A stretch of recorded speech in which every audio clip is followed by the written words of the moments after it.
Hi friends, ఇవాళ ముందుగా గుత్తొంకాయకి కావాల్సిన పదార్థాలు: వేయించుకున్న నువ్వులు, పల్లీలు, జీడిపప్పు, చెక్క, 2 లవంగాలు, కొబ్బరి, 2 స్పూన్ల ధనియాలు, 1 ఉల్లిపాయ, 4 లేక 5 మిర్చి, అల్లం, వెల్లుల్లి, ఉప్పు, పసుపు, కారం ఇవన్నీ కలిపి పేస్ట్ చేసి పెట్టుకుంటానండి. ముందుగా కడిగి పెట్టానండి నేను వంకాయల్ని. ఇలా కడిగి పెట్టిన తర్వాత ఈ కాడలు తీసి పెట్టుకోవాలి. లావు వంకాయ అయితే కనుక ఒక 6 ముక్కలుగా కట్ చేయండి, కానీ ఓపెన్ అవ్వద్దు. కింద మాత్రం ఇలా కట్ చేసుకున్న తర్వాత కొంచెం ఉప్పు, వాటరు, వంకాయలు వేసేసి ఇలా పెట్టుకుంటే నల్లగా అవ్వకుండా ఉంటాయండి.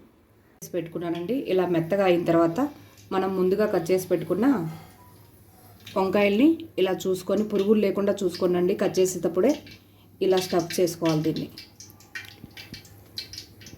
అన్నీ ఇలా పెట్టిన తర్వాత చూపిస్తాను.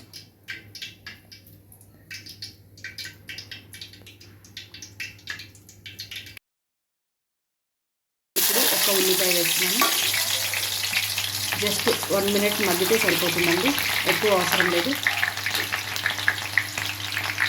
ముందుగానే స్టఫ్ చేసి పెట్టుకున్న వంకాయలు కూడా వేస్తున్నాను.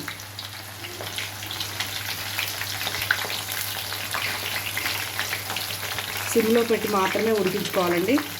చాలా బాగుంటుంది, బాగా మగ్గుతుంది అన్నమాట. సిమ్లో పెట్టి ఉడకబెట్టుకోవడం వల్ల లోపల కూడా వంకాయ బాగా ఉడకాలండి. కొంచెం జీలకర్ర వేస్తున్నానండి స్మెల్ కోసం, అందుకనే ముందుగా ఆయిల్లో వేయలేదు. ఆల్రెడీ పేస్ట్లో మనం సాల్ట్ వేసాము, తొందరగా మగ్గుతుంది అనేసి కొంచెం ఉప్పు వేస్తున్నాను. టేస్ట్కి సరిపడా మాత్రమే అండి. ఆల్రెడీ 5 మినిట్స్ అయిందండి ఉడికి. ఇప్పుడు మెల్లగా వేసుకుందాం. ఇలా తిప్పడం వల్ల బ్యాక్ సైడ్ కూడా ఇంకా బాగా ఉడుకుతుంది. ఇంకొక 15 మినిట్స్ సిమ్లో పెట్టి ఉడికించుకుందాం. బాగా ఉడికిందండి. ఇప్పుడు ఒక 2 లేక 3 రెమ్మలు కరివేపాకు ఇలా వేసుకోవటం వల్ల చాలా టేస్టీగా ఉంటుంది. కరివేపాకు స్మెల్ కూడా మనకు బాగా తెలుస్తుందండి, అందుకని నేను ఇలా వేసాను. ఒక టమోటా ముక్క, ఇది కూడా ఒక 5 మినిట్స్ ఉడికించుకుందాం.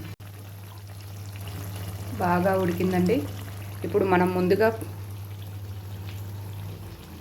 పేస్ట్ చేసి పెట్టుకున్నది కొంచెం తీసి పక్కన పెట్టానండి. దీంట్లో కొన్ని వాటర్ వేసేసి వేస్తున్నాను.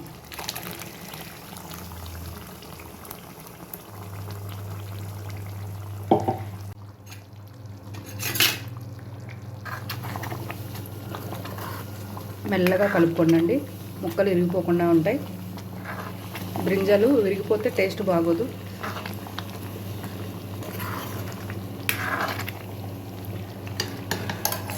కొంచెం కొత్తిమీర అండి.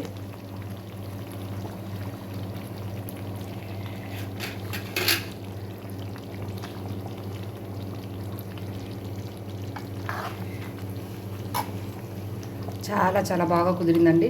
నా వీడియో కనుక మీకు నచ్చినట్టయితే లైక్ చేయండి, షేర్ చేయండి, సబ్స్క్రైబ్ చేయండి ప్లీజ్.